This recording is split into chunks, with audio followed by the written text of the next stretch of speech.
אנחנו ממש בש"ג עכשיו, כן. היי, בוקר טוב. בדיוק מדברת עם מיטל. אנחנו עם קבוצה פה לסיור. אנחנו עם מיטל על הקו. Today we arrive at Kibutz Be'eri in Israel. We are a group of friends from Australia, France and Israel. This is our first visit since the tragic day of October 7. This peaceful place has forever changed, having lost nearly 10% of its population during that day. החנייה של המזכירות זה ישר? אוקיי, אז אנחנו באים. אוקיי, ביי. הנה דפוס בארי.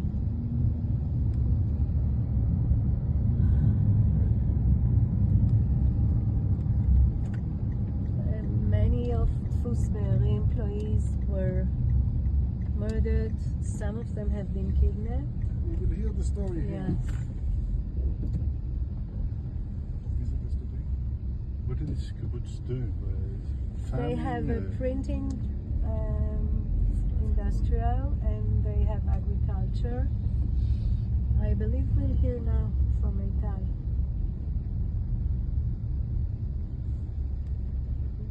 We were אני here. אוריד אתכם פה, בסדר, המזכירות היא מצד ימין. כן. בסדר, אני אחנה פה. הנה, אבל יש פה, הבנתי, תחנה ברוורס, חבל לא נורא? Welcome to Be'eri. Under those circumstances. Meet Eyal Ben Tzvi, the CTO of the printing factory of the kibbutz. He is our host today. This is the center of the kibbutz, the dining room. This has been relatively not affected much. It is fair to say that we all felt a bit of apprehension coming here. We heard of the horrors in the news and the social media, but it's an entirely different story to come and pay respect to the survivors and place yourself physically where those horrors have taken place.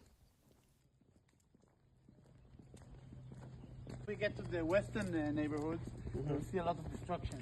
But here that is relatively pretty and you see this, the old dining room, it's burned down. So we will walk through neighborhoods that were relatively not affected and you will see burned down houses or things like that. So they were pretty much everywhere, but we will get to the western neighborhoods that were affected the most. You can still smell. This is also an office building, accounting and things like that. Also burned it down, I don't know why. About a third of the resident houses, let's say 120 houses, resident houses, out of, let's say about a third are destroyed to the rebuild them. Here was rather safe, but yet you see Noishush was killed here. He was actually inside his safe room. Who is that? You have a picture over there. He was with his wife and 3 kids in the safe room here, not so safe. You have to understand one thing about safe rooms. They were designed to get rocket attacks, bombs.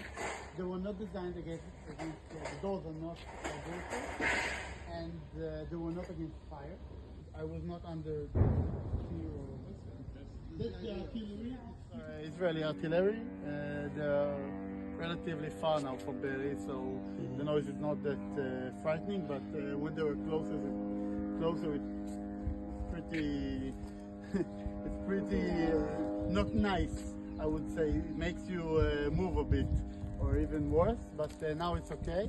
And of course, if there will be an alarm, we need to take some kind of cover. But so this is all of these areas that we are going to walk through now are the educational buildings of the kibbutz. These are the kindergarten. This is my son's kindergarten. We will walk through it. And you were okay? Your family all okay? My family is okay. I will Were you here on the day? I was here. We will walk through my house. Where were you staying? Which one is it? This one in the middle. That's with your house there. With the family fence. little... The fence was for the dog. So at 6:30, like everyone here, we woke up from, there were a lot of missiles to the center of Israel. When there are missiles, you hear them. So we woke up, went to the safe room, and then at about 5 minutes before 7, we got an alert that might be a terrorist from Gaza, but still nothing that looks very suspicious. Because we get a lot, not a lot of them, but they're normally nothing. And then at about 7:10, 7:15, we get the first message on WhatsApp from someone from Be'eri saying, I have terrorists in my balcony. That was the first one. And then at about 7:30, we started hearing gunfire from all over the kibbutz.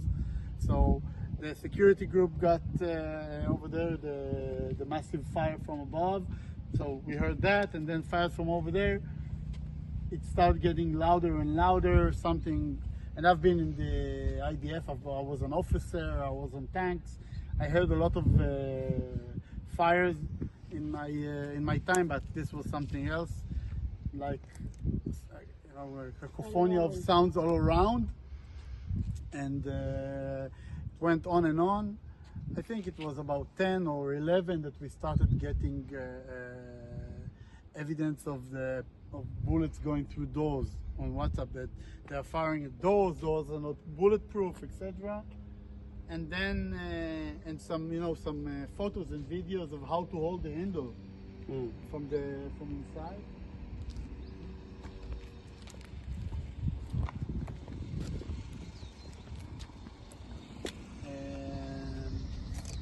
And then at 12:15, my neighbor from this house, she was a woman about 70, and we hear chatter in Arabic outside. They went into our house from the back here. We heard everything, and then we hear noises inside our house, and a minute later our daughter calls us and saying the line hung, and later on she was found dead in our bed. In her bed? In our bed in the safe room, and they shot her, and then they went out, came to my house, and we blocked the front door with the sofa and the table and the stairs and the furnitures, and then we hear loud noises of people trying to break in through the main door, and the door held and they didn't, and then they broke the windows over the kitchen. And went from there, and we hear people walking inside the house. I was holding the handle. We were saying to the kids inside the safe room. In the safe room, saying to the kids, go to the side, because we knew that the door was not bulletproof. So if they fire through the door, we want the kids to be safe, not in front of the door. And they started walking inside the house, and then my dog, who was with us in the safe room, started barking. She's a big dog, and they just left. So we were lucky, yes. But they left, and we were still in the safe room. And about an hour or 2 hours later, we hear the glass breaking inside the house, and someone is inside. Again, this was 2:30 or something like that. And again, someone is going around the house, and then again, quiet.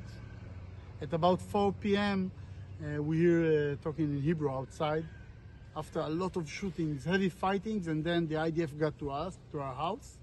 When they came to rescue us, they found 2 Palestinians, young ones, 15, from the robbing kind. They're all terrorists, but those were the robbing kind, I guess. They were hiding in our living room, and they got them out, and that was the end of this part of our story. They got us outside. We went just on the fence.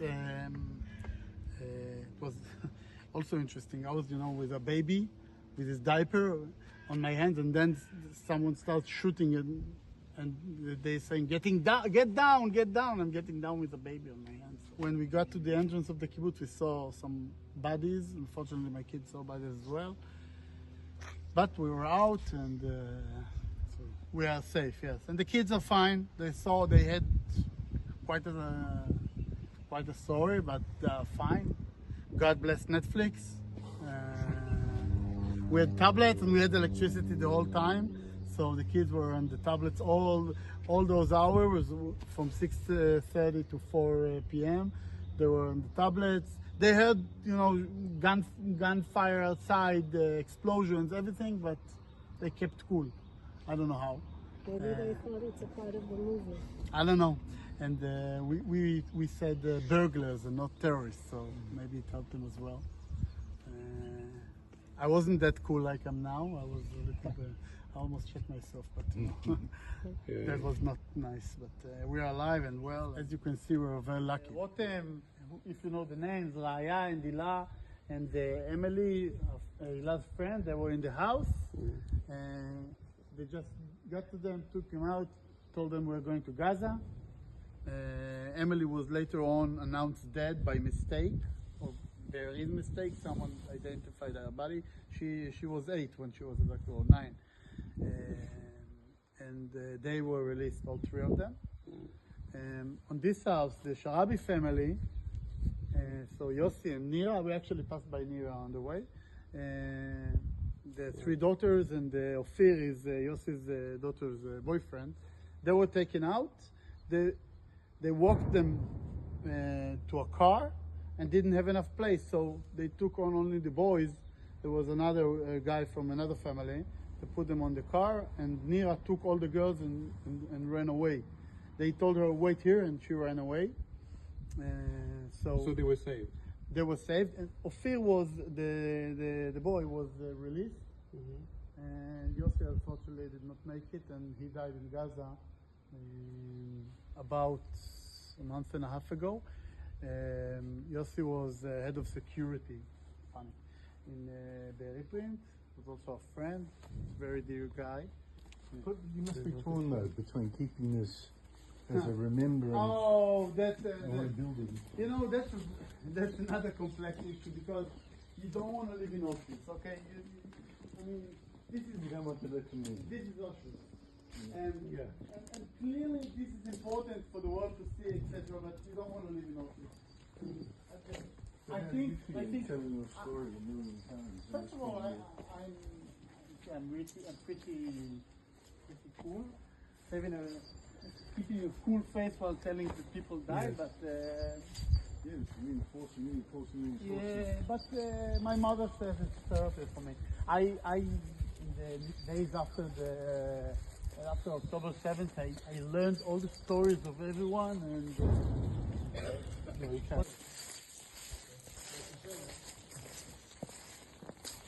you say you're a printer. What do you print? we print Israel's driver's license. We print everything with data on it, personal data. So we do a lot of bills and statements, but we do a lot of cards and credit cards. We're the main manufacturer for credit cards in Israel. With the security. Yeah, just a word about this house. So here, from this house, Gali Tarchansky, if you know her, she was abducted from here. Her brother was in the safe room, and actually, I think he was shot or got a bullet in the safe room, and he was killed here. We thought he was abducted for about a month or something like that, until they found some remainders of him. His sister, who was in captivity for 50 days, she hoped he also ran away, but later on learned that he was killed here. The wounds is because of the fire, right? I'm not really the sure what happened. D9, I think he was hit by a bullet. I think he was hit by a bullet, but I'm not sure. Oh, you're talking about him, okay. Yeah, I was asking about the building. she was able to escape, ran away, tried to take cover, and they got to her and took her alive to Gaza. And he was, I'm not really sure what happened to him.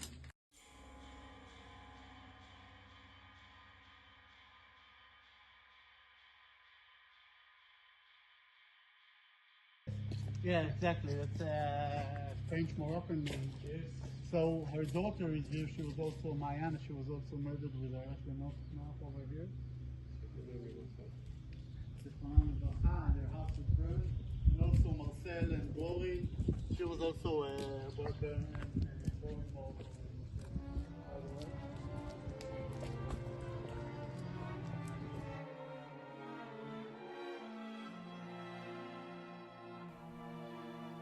Having never been to Be'eri before, I was struck by its beauty and the stark contrast to the horrors that it had endured.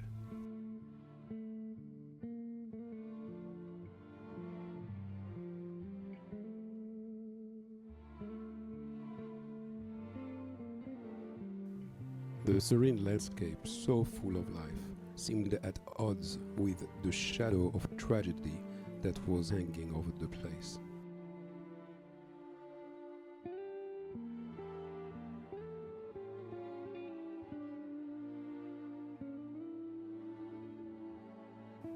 What impressed me the most with Eyal is that he knew every member of his community by name, and he knew the stories of every person who was either lost or kidnapped or survived the tragic events with a profound compassion.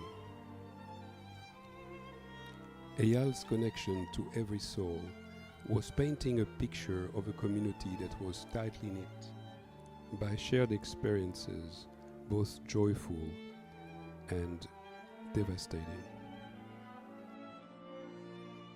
His mother, she is my mother's cousin, and they were in the house, in the safe room. Terrorists got in, shot her. He saw her dying in front of him. He got shot in the arm, but he was rather fine. And he was taken to Gaza, where he survived for 99 days until he was shot. He was shot by the Hamas. Dead baby. Fortunately, not fortunately that she's dead, but fortunately there's only one dead baby in all of this war, and this is Mila Cohen. I saw a list of all the dead and their ages. Mila is the youngest one. There's no one under the age of 3 beside Mila, and there are just no burned down babies. It's just alive. Yeah, Le bébé dans le four, c'est pas vrai alors pour lui. Oui, mais pas ici. Non, pas ici, mais s'il a entendu parler de ça. But you have evidence that it didn't happen here, but you don't No, know I if have. it happened elsewhere. I don't have evidence, but you know, if there were dead babies, you would hear of them, and there is a list of dead people. Sorry to say that, but It's good to hear. what the terrorists did is pretty terrible, in every sense. And raped women here? This is a difficult question. I don't know. There were evidence. People saying that they have evidence of raped women here, but also evidence that there were not raped women here, because I don't know. There's fake news, and including people saying they've seen things. There were definitely raped women in the Nova party, and there were not definitely raped women in here. There was a report by the CNN in November about Be'eri, about raped girls.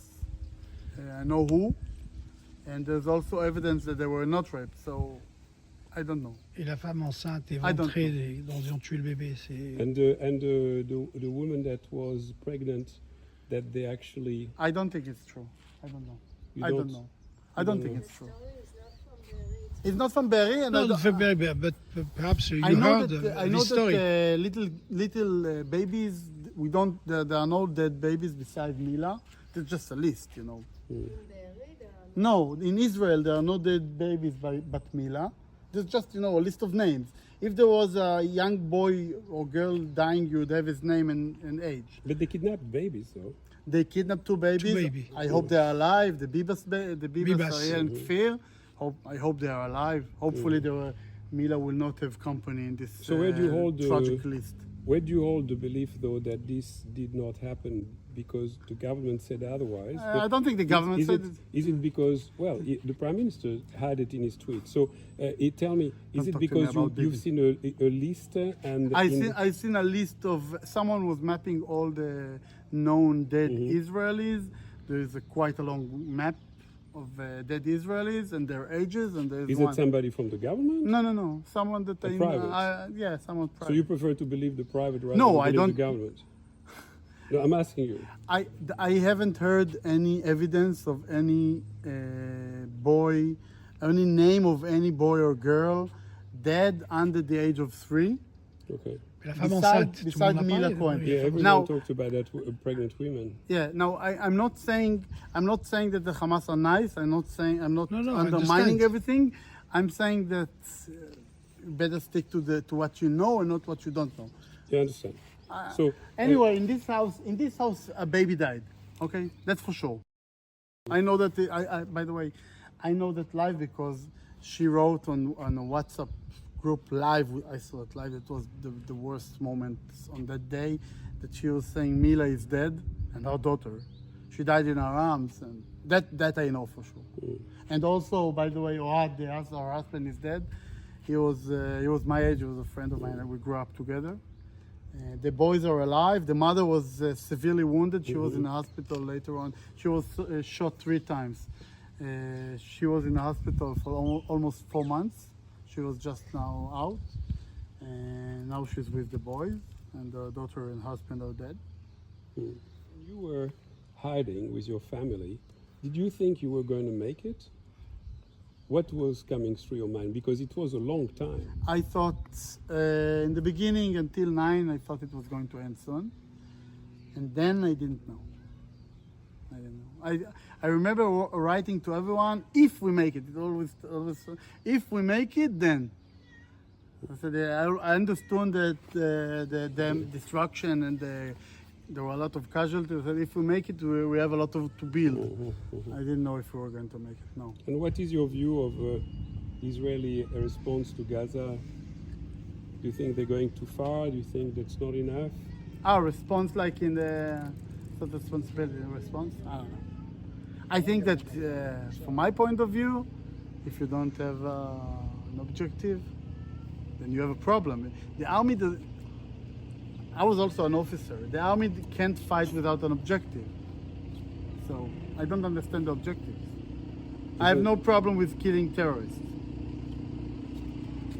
I don't understand the objective. Is the objective to rule with force, to rule Gaza with force? Is the objective that it will be part of Egypt? Didn't they say that the objective is to eradicate Hamas? Yes, but that's like... That's not an objective?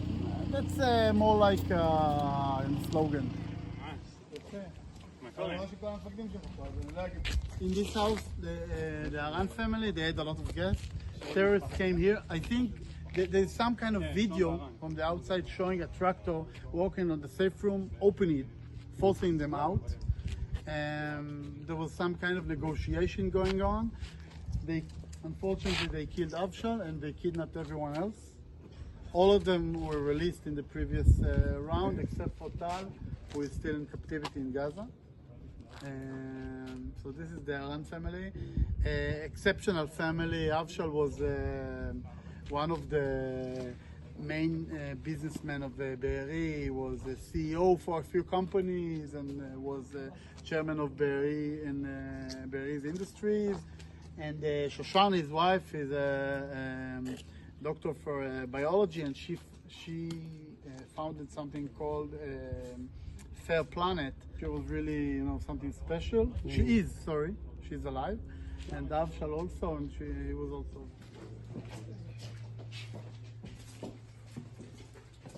Here you can also still smell. You smell burned down rubber. It still smells. But you see the temperatures were so high that the television, almost all the house was just melting. Now behind the house here, there are bushes and the fence. Rest in peace and Shoshan. They had with them Adi, their daughter, with her husband Tal, and their kids, and Avshal's sister and her daughter. So a lot of people in the house. By the way, Be'eri was founded on October 6th. So Be'eri was celebrating 77 years. You see a lot of marks. A lot of black marks here is because they burned down the cars. Next house, Ohad and Raz Ben Ami, they were the first ones. Ohad was the first Israeli to be known as kidnapped in Gaza. Early morning, I think about 11 or something like that, his daughter sees his picture in Gaza on Telegram, and she calls Danny Kushmaro, the anchorman for Channel 12 News, and she goes on live and says, I'm in Be'eri. I just saw my father in Gaza on Telegram. Later on, there was a picture of her mother, Raz. So the Hamas people, they're using Telegram, is that it? Yes. Raz was also spotted on a picture with was pretty famous. He was with a Disney pajamas, dragged to Gaza. Rad was released after, it says over there, 54 days, and unfortunately Rad is still in Gaza. Believed to be alive. We don't know, but believed to be alive. Here in this house, they were not, they had less fortune. In Ben Ami, a Weiss family. So Shmulik was found dead quite a while after they found remainders of him. And Judith, she's what happened to her is a bit of a mystery how she died, but her body was found in Shifa Hospital in Gaza. So the IDF went into Shifa Hospital and found her body over there about a month after October 7th. We can go into their house. Their house was also burned down. We don't really know what happened, if they burned it with them and they died here or they forced them out. And as I said earlier, the safe room was not designed to hold against fire, and the smoke came in. It was really hot. They had to go out. They hid in the bushes on the fence, together. And terrorists came and just started shooting them. And what happened is that the parents and the two older ones covered for the two little ones, and the little ones are alive, and the parents and the two older boys are dead.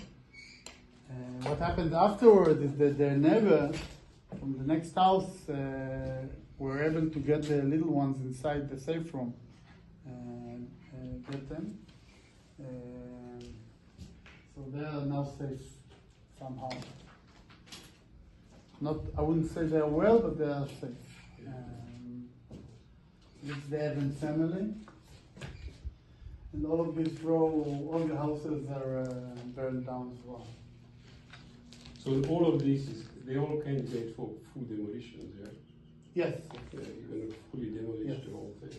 Because it's not repairable or something. Someone asked earlier about keeping some houses for future generations. Yeah. And also the trauma, and who would want to live here where people were brutally murdered? That's another question. So they kept getting terrorists coming here, and Eitan and Shachar were defending them until at about 2 p.m. The IDF was still not here. At 2 p.m. they went inside and killed almost everyone. The nurse hid in the restroom, and she's safe. She's alive. She's alive. Yeah. And you can go in. The damage is almost unexplainable. They just shot with I don't know, heavy machine guns or something. I don't know, because you will see the walls. And grenades. It hasn't been touched since. So They had hand grenades too here. yes. Oh, So this was a very famous battle scene. Here. You have the names of the victims here on the wall. And the damage is just unimaginable. Film par là aussi. On manque une film ici. Il y a les noms des victimes sur le mur. You have here, You have the names of the victims on the walls. Eitan and Shachar. Here fought with bravery, Shachar Sema. They were from the security group. Shachar was the CFO for the name of Shachar was the Kibbutz, and Eitan was the sales guy. And they died in February. And they died here, and also to Amishman, the paramedic. There was a doctor here,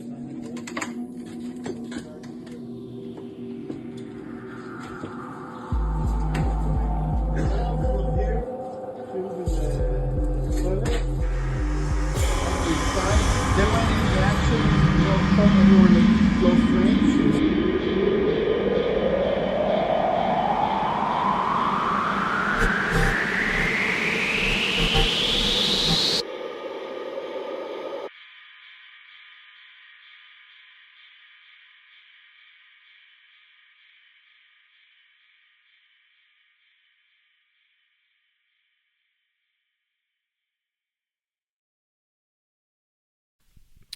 Eyal Ben-Zvi addressed and dispelled the myth that emerged after October 7, particularly the unfounded story about decapitated babies. Throughout our visit in Israel, we sought confirmations by various sources. We were able to obtain confirmation that Eyal Ben Tzvi's views were indeed correct. Such myth only cast long shadows over reality and therefore, in my view, serves the interest and purpose of the terrorists because the reality is grim enough.